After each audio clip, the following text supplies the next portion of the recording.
You know, before we get to our next guest, Joe, the line, Washington always wins, I didn't get that from the past few months of you talking about Trump, although he has certainly taken the conversation to a new level because we're dealing with crimes and things like that. Yeah. But you said it throughout the entire Obama administration. You talked about it as it pertains to coming to Washington and thinking you know something that other people don't.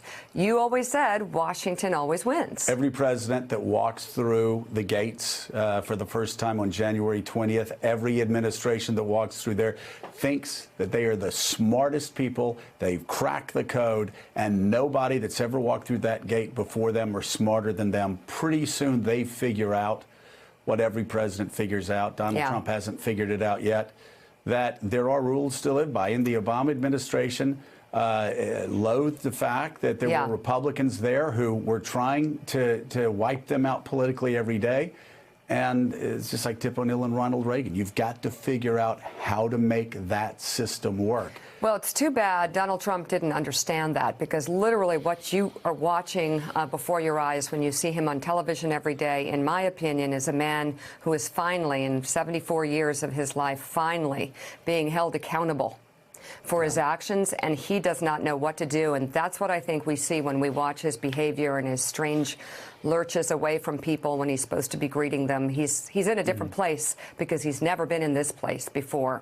So speaking of Washington always winning, today marks 1 month since the Democrats have washed over the House of Representatives. But what should they be doing with their new majority? Joining us now, Chairman of the Democratic National Committee, Tom Perez, joins us. Good to have you on the show this morning. Good morning, and thank you for your tributes to President Bush. My first job in federal service was a career prosecutor in 1989 when he was the President of the United States, and I was honored to work there. Well, thank you for your kind words as the head of the Democratic Party about President Bush. It certainly means a lot. Yeah. Hey, he signed the Fair Housing Act. I mean, he signed the Americans. He voted for the Fair Housing Act. He signed the Americans with Disabilities Act. Right. He understood that politics was not a zero-sum game. If people with disabilities succeed, America succeeds. If we open up housing, that's good for everybody, and that's why when you have leaders who put country above themselves and understand the office is far better, it's far greater than themselves. That's what leadership's about. One thing that hasn't been mentioned, Tom, and this is something that Republicans and Democrats did together over the course of the 1990s. We were facing what we then thought was a deficit problem, a debt problem.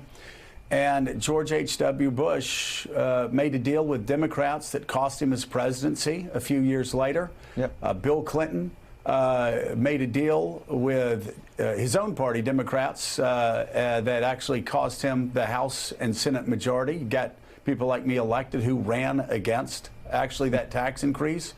But you take those two actions there, two very politically unpopular actions, and you have the reason, with Republicans and Democrats making tough choices throughout the 90s, reason why we balanced the budget for the first time in a generation and balanced it 4 years in a row for the first time since the 1920s, a century ago.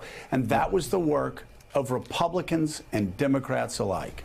And I worked for Ted Kennedy, as you know, and Ted Kennedy was, I think, one of the charter members of what I call the accomplishments wing of the Democratic Party. He wanted to get things done. And he understood that idealism and pragmatism were not mutually exclusive. And that's why he worked across the aisle with the likes of Orrin Hatch and others. And he had great respect for the institution of the presidency, which is why he would work with George Herbert Walker Bush and later with George W. Bush. And that didn't mean they didn't disagree passionately, but they understood that it was bigger than any one individual in Washington, D.C. And when we say these tributes to President George Herbert Walker Bush, we remember that.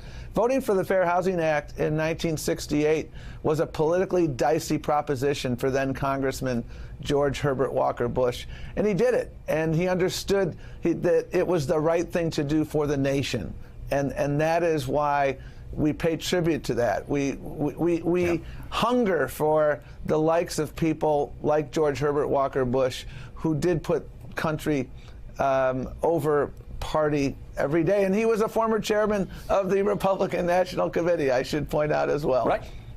Right. So, Tom, let's talk about what happened in the election. We had you on before. There was a lot of criticism in the press that a lot of Hispanics had not been reached. There were concerns that the turnout may not be as good as it needed to be. Here we are afterwards, and the Democrats did better than almost anybody could have guessed. They smashed the Watergate record for popular vote in the midterms. This was as good a result in the House of Representatives as Democrats could have dreamed of. So, first of all, congratulations on your extraordinary work to help make that happen. Secondly, though, could you tell us how it happened? Talk about Hispanics. Say, like, we know that the Virginia gubernatorial race last year, a lot of it had to do with women coming out to vote. In Alabama, the Senate race had to do with, in the black belt of Alabama, a lot of black voters coming out in record numbers. What was this election about? What moved that tide in your direction so strongly? I think last year, Virginia and New Jersey taught us that we could win again, and then Alabama taught us that we could win everywhere. And the key to 2018 was organizing early and organizing everywhere. Because that's exactly what happened this year. I really tip my cap to Ben Ray Lujan at the DCCC, worked tirelessly, Leader Pelosi, who worked tirelessly. And we talk a lot about Congress, Joe and Mika, but I'm equally excited about what happened in state legislatures, in state governments. The DLCC did spectacular work. Our partners across the ecosystem, that was a big difference this year. All too frequently, Democrats have a habit of bowling alone. In this cycle, there was a unity of purpose. We were organizing everywhere. You talk about Latino voters and Latino Decisions, who is a very remarkable and reputable polling firm, looked at it both before and after, and Latinos did come out in force. And they came out in force because we led with our values. We're fighting for opportunity for everyone. We're fighting to make sure that you're protected from getting your health care taken away because you have a pre-existing condition. We're fighting to lower the cost of prescription drugs. We're going to fight for an infrastructure bill that will actually put people to work. You know, Nancy Pelosi has always been, like Ted Kennedy, a leading person in the accomplishments wing of the Democratic Party. She knows how to get things done. And I think the American people were sick and tired of leaders in Washington, the culture of corruption that had just overtaken Washington.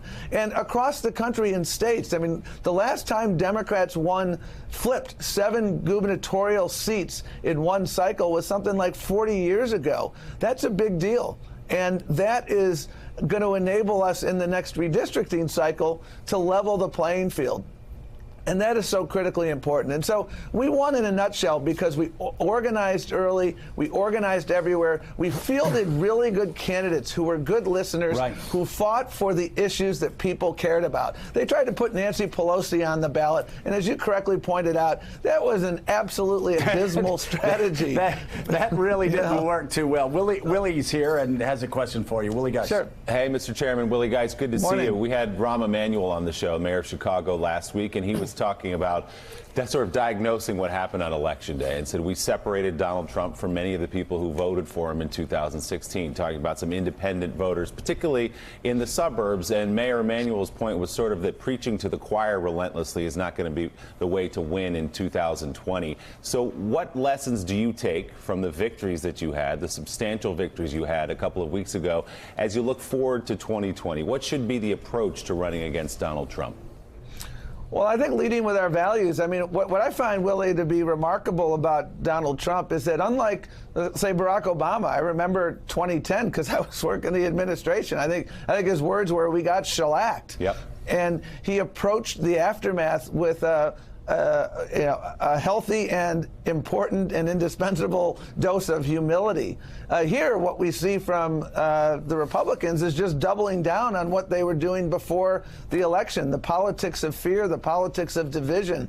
And so moving forward, I think what we have to do is continue to be good listeners, continue to deliver on the promises that we made, lowering the cost of prescription drugs, fighting to make sure we protect people who have diabetes from losing their health care coverage, passing an infrastructure bill that actually puts people to work, that fixes roads and bridges, that helps us make a down payment on our commitment to combat climate change, that helps dreamers. You know, I mean, in 2013, we passed a bipartisan immigration reform bill. That seems like a lifetime ago, but we're going to keep trying, because I think our dreamers are every bit as American as my 3 U.S.-born kids, and it is. I think it's an economic imperative and a moral imperative to fight for them. So that's what we're going to do, and I'm confident that we can get things done under the leadership of soon-to-be Speaker Pelosi.